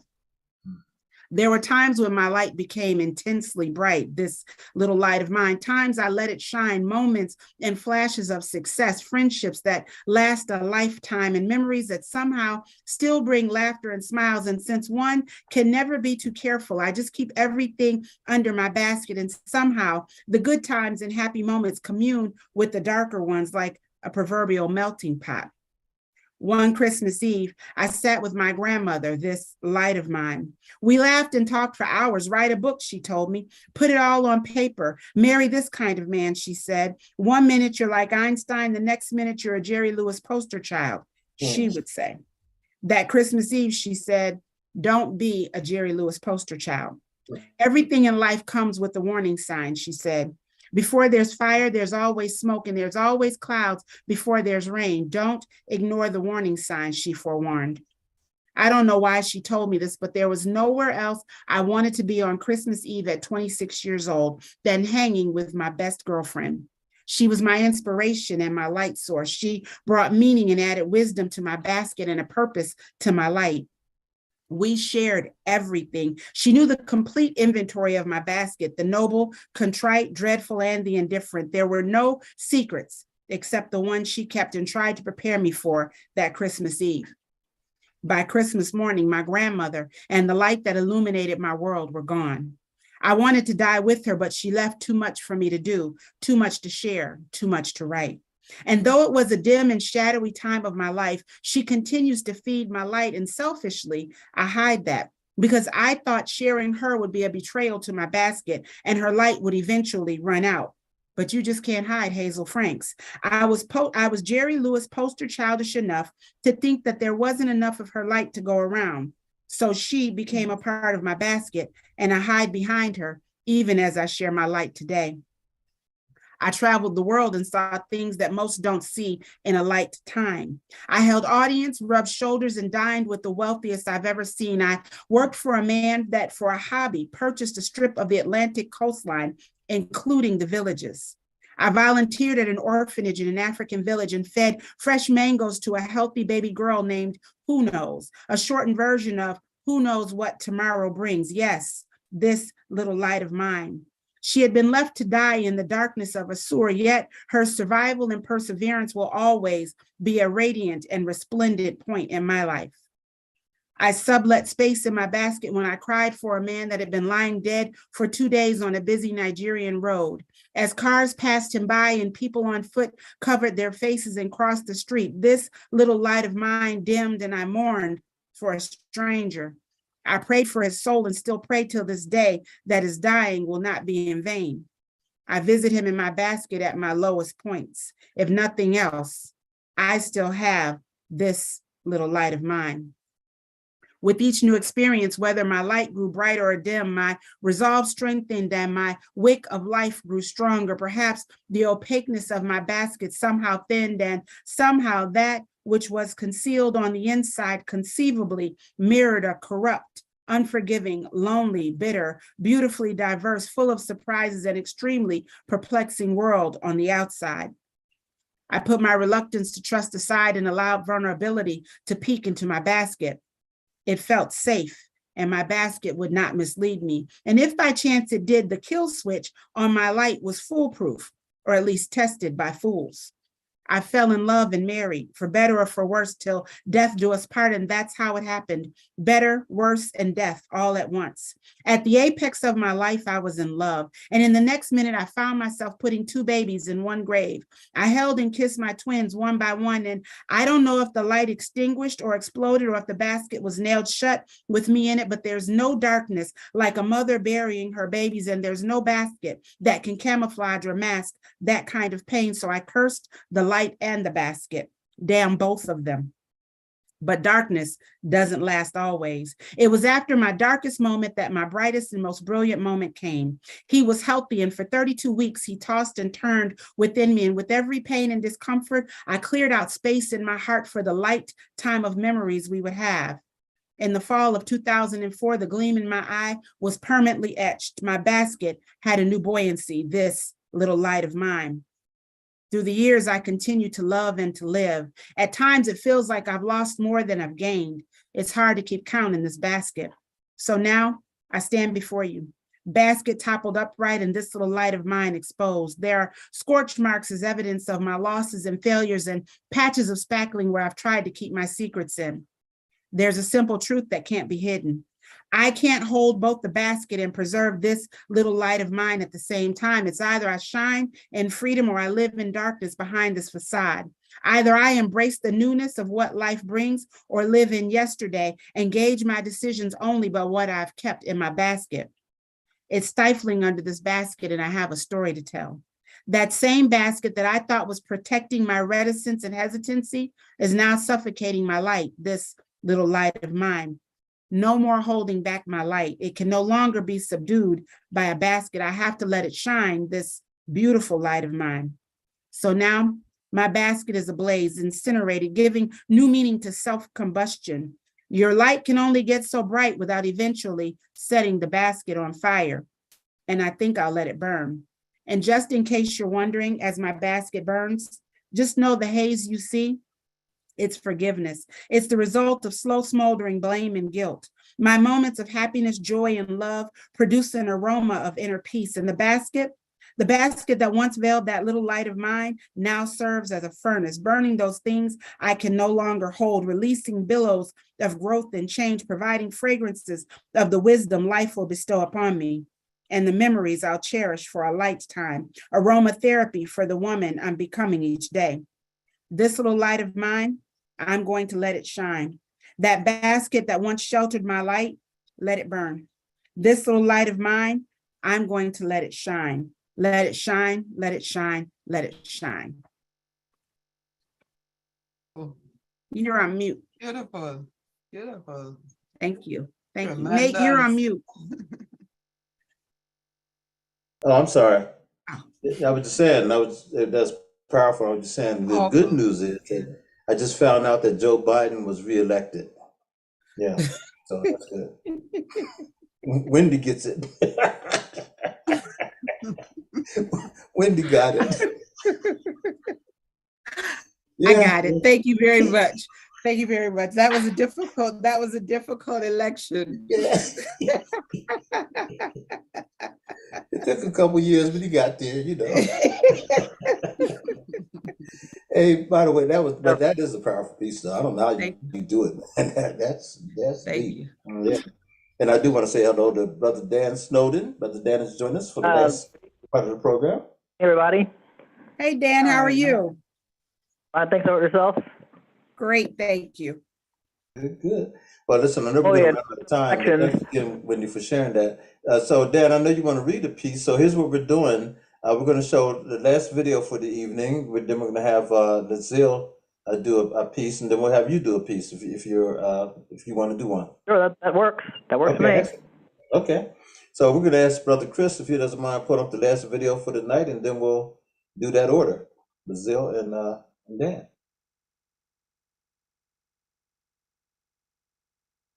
I was 3, then 6, then 9 years old. You carried me in your wombs for 9 months long, and then you carried me for 9 plus 9 months on your back. But I will carry you in my heart until it feels like I have a soul inside my soul, dear Mom. I will carry you inside my soul till it feels like I have a soul inside my soul. Though she weeps, she cooks, she cleans, she sweeps. She kisses her kids good night before she sleeps. And when she closes her eyes, all that she sees are those clips of how her kids will become rare gifts as the lunar eclipse. So when she closes her eye, all that she sees are those clips. So dear Mom, you are not weak. Mom, I wish that could stick. Mom, you are not weak. I know you walk week to week, even till weekends you walk weekly just to meet ends, but Mom, you are not a weakling. I know this stress is sickening and this weight is weakening, but you carry the Holy Ghost, so allow him do the quickening.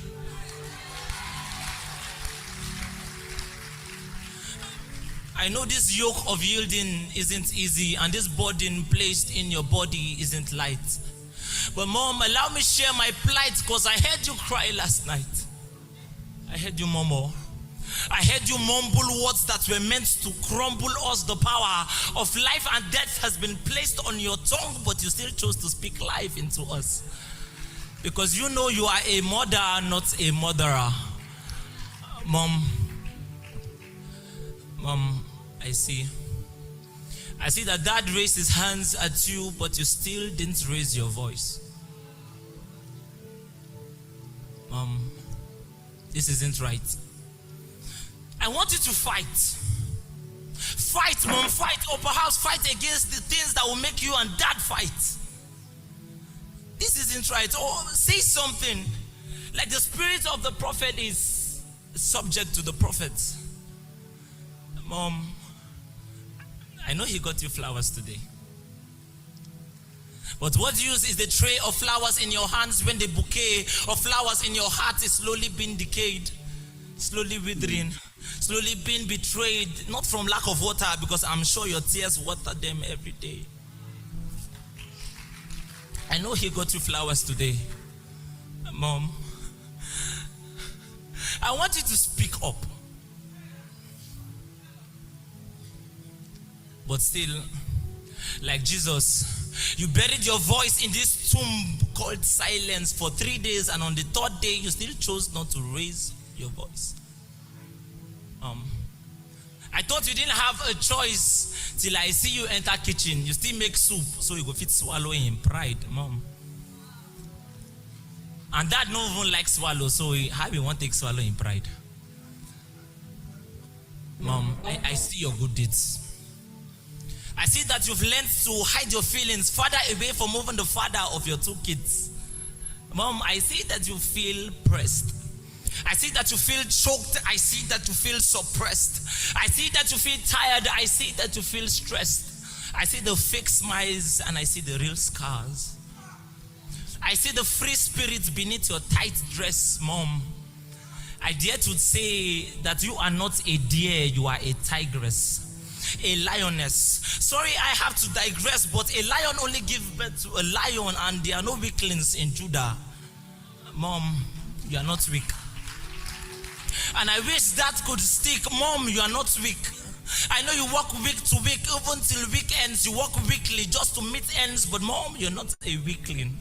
I know this weight is weakening and this stress is sickening, but you carry the Holy Ghost, so allow him do the quickening. Mom, the devil knows. The devil knows that the fastest way for you to rise is not on your feet, but on your knees. He knows.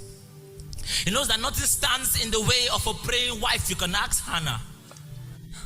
He who finds a wife finds a good thing. Mom, I also see that you tend to compete with Dad when you were made to complete him. Why struggle to be equal with a man when you can be one with him? Mom, why struggle to be equal with a man when you can be one with him? One can only chase 1,000, but two, 10,000. He knows. But how can two chase 10,000 if they don't first be agreed? And how can they be agreed if they are blinded by greed? I want you to know that your lips were not just made to kiss him, but to speak life into him. Not just into him, but into me, into us, your kids. Mom, you are the light of the world. So when God said, let there be light, he meant let there be you. So you're not the star, you're not the sun, you are not the moon, you are light. Mom, shine, Mom, shine. You are not weak. And I wish that could stick. I know you work weekly. You work till weekends just to meet ends, but Mom, you're not a weakling.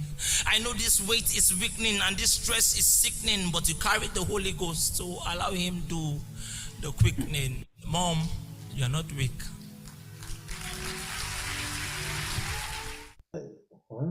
Wow. I tell you, man, people, that's, I understood where he was coming from.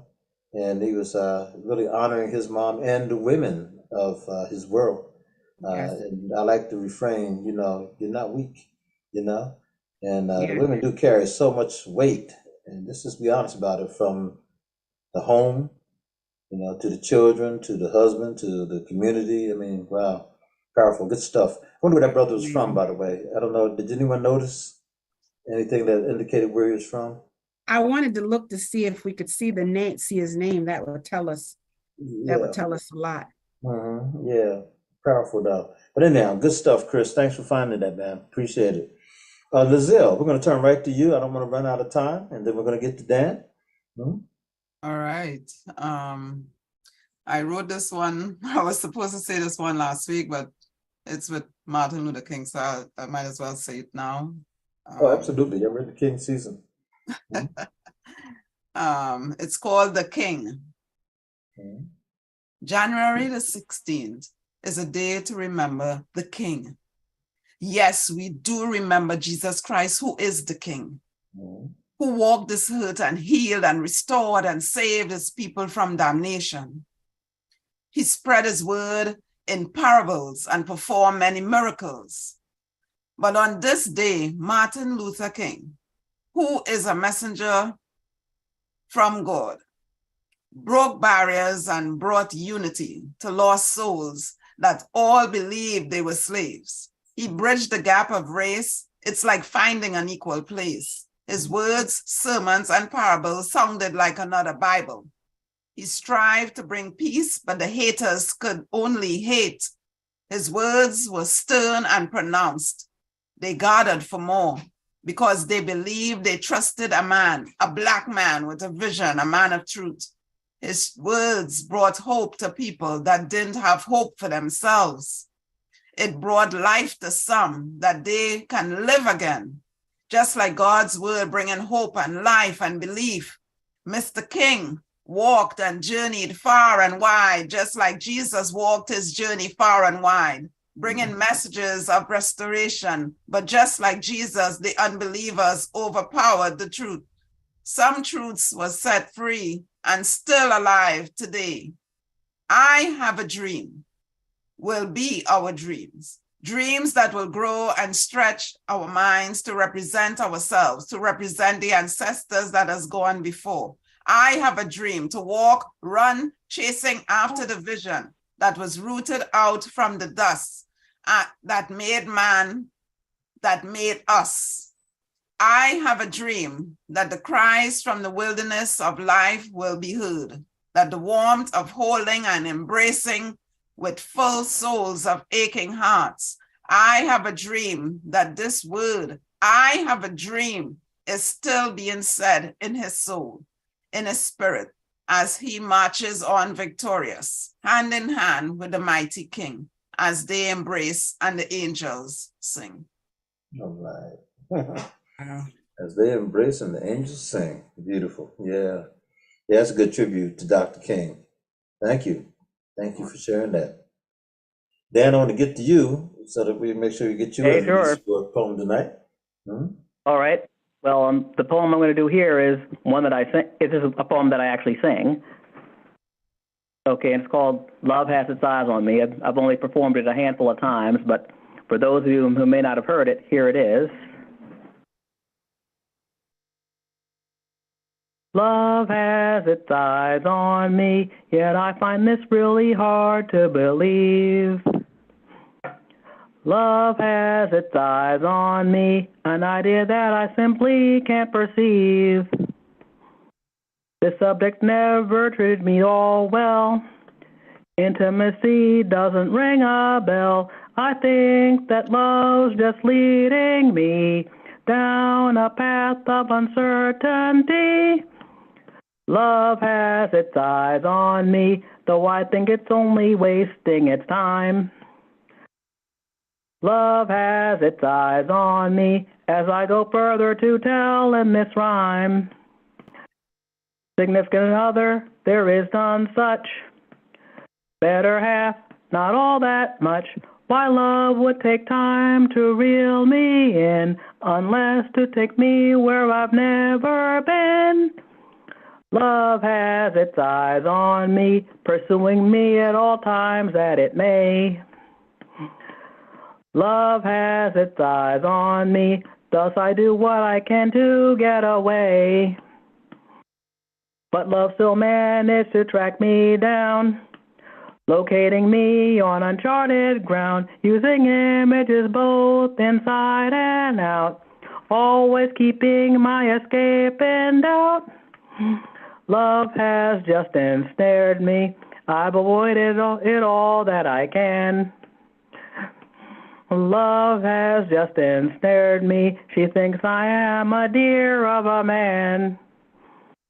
She states that I should give her a chance, since for me there's a spot for romance. So all I can do is open up now, letting love in so she shows me how. Love has its eyes on me. Love's had its eyes on me. Love's had its eyes on me. Love's had its eyes on me. Love's had its eyes on me. Wow. You know, Dan, when you first said I sing on this one, I thought you was going to sing and like do a poem. That was actual song. You did a whole song. That's right. Yeah, all right. Well, actually, it's a parody of a song from a cartoon named Gem and the Holograms. It was one of theirs called "I've Got My Eye on You," and I just wrote this poem to the tune of that particular song. Okay. Very good. You said have you done that before here in the workshop? Only one or two other times at most. Okay, I remember it. Yeah. Okay. One of them. It was while we were at the Midtown Scholar bookstore. I think that's one of the times I did it. Ah. Okay. Okay. Good stuff. Very nice. Very nice. Yeah. I appreciate the the lyrics. I guess I would call it lyrics because it was a song. So I'd say I Mhm. appreciate the lyrics. Very nice, Mhm. very nice. Oh, thanks. Appreciate it. Well, I mean, based on the words, I don't know. Very nice is what I would want to say, but well done. Mhm. Yeah. Also, appreciate it all the same. Mhm.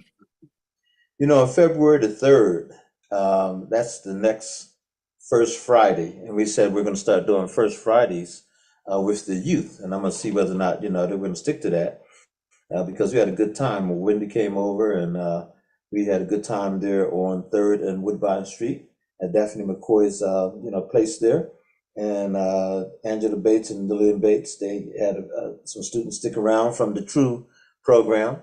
And it was nice. They really kind of got into it. And I think the one young lady that was there, did she not win the poetry thing on Monday, Wendy?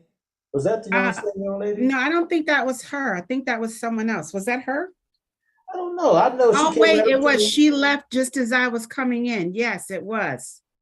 Okay, I yeah, think that was her. yeah. She left as I was coming in Right. on Friday, Yeah. but yes, she did. Mhm. India, that's right. That was her. She Run the yes. poetry, yeah. And so funny because someone showed me some pictures of her and she had her hair differently. And I said, well, that's not her, but it was her. Her name was India and she's Bishop McDevitt, the whole bit. But anyhow, hats off to her. India won Absolutely. the poetry contest and did a great job with it. Absolutely. So we're hoping to have, and we did have Neil Owens and who else was on? A few people were on. I don't think you were on that Friday night when we had the students. Yeah. We Yeah, I did. was on. Oh, you were on. Mhm. Okay, And good. Good, Jim okay. came on. Oh, and Yeah. Jim came on too? Was that Yes. last Friday though? Not last Friday, but the Last Friday, Friday Friday before. before. Friday before then. Okay, good stuff. All right then. All right. Who's this here? From Nate Gadsden's Writers Workshop to everyone. So look like I said Mia. I'm not sure what they said. Okay. Anyhow, it was great. We had a lot of fun. So we hope to do that again. And I'll talk to Angela and make sure that that's still on. And so we'll still Maria have. Chow was also on. That's what it Oh, that's was. Maria. Maria That's Chow. yeah, Maria Yes. Chow. That's who came on. Yes, that's really great. What a great poet she is. I like Maria's work as well. Yes. She did a great work on Monday night as well. So she's a teacher, a poet. Yes. Yeah. So anyhow, yeah, Maria, that's right. So I was just trying to remember all the people who were on there. But folks, thank you so much for coming on tonight. Thank you as always for sharing your words, and we try to make this platform available to everyone. Chris does a fantastic job of keeping us informed, and it has all of the posters and flyers and things that are up there. So we do have some things coming up in February. Don't forget to play. If Maria, if you're out there and you can tell us when the play is again. I know it's called Hair Story. It's written by Maria Chow and being directed by Ro Brady. And I think is it in February or is it in March? Do you remember? I'm not sure. Me either. I'm not sure. But I know we're going to find out more about it. But yeah, Maria Chow, she interviews people about hair and this and that. And then she writes poetry around it. And then she, puts on like a choreo poem, whatever. She's done this in other plays as well. And it's always brought the house down. Always been very well done. So we look forward to that. Look forward to the 19th at the State Museum. We'll be there for, for those who keep the culture alive. And we're going to be honoring 10 people. You'll hear more about that in the week to come. Don't forget that we are hopefully going to make our outreach again to Elizabethtown College, to the Bowers Writers House, having our retreats every other month. Hopefully we'll have one in February. We'll tell you more about that. And we will have it on live stream as well as in person. And, every Friday night we're here. Thanks to The Voice, 17104 Harrisburg, and the work of Brother Chris Thomas. So again, thank you so much, Lazille. Thank you for joining us all the way from New York. Thank you, Wendy, for joining us all the way from Russia. Thank you. Oh, that's right. You right here in Harrisburg. Yeah. Thank you, Dan, for joining us here as well as always. I appreciate you coming on, man. And for all those of you who are watching, if you want to be a part of this, and you notice that we try to do good, clean, powerful poetry, and we have great videos that we show and all that. We don't do the cussing, we don't do the fussing, and we don't do the, pornography stuff. So just to let you know that, just heads up. But we do really provide a platform for writers and for persons who really enjoy the written word and spoken word. So God bless you all. Hope to see you next week, if not before. Okay. All right, y'all. Have a good one. Good night. Good night. Night, everybody. Good night. Good night.